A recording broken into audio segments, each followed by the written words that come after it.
Because if he got out with his scheme, the ball was going to hit there every time. So it's just transition to Coach Walt's defensive scheme, just standing in my gap, holding it, not being too happy and losing my gap, because every time I lose my gap, that's where the ball's going to hit, and I'm going to get took out the game.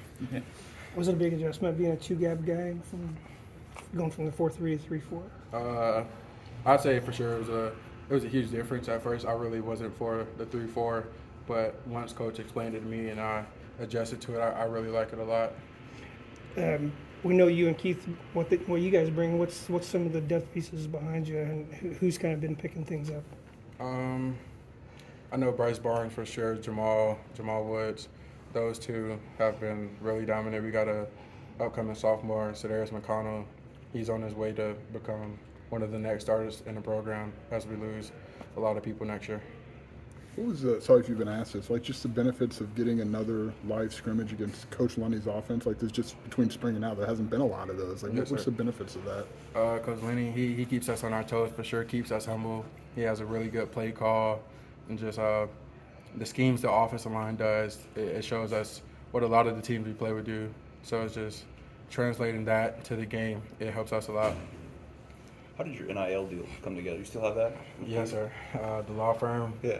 I think Coach B pulled a little strings for us with the law firm name, and just a local law firm reached out to us.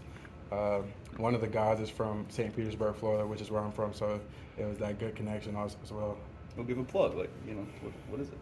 The law firm? Yeah. Here's your chance. Give a plug. Heritage Law Firm. People, if you're ever in trouble, go there for sure.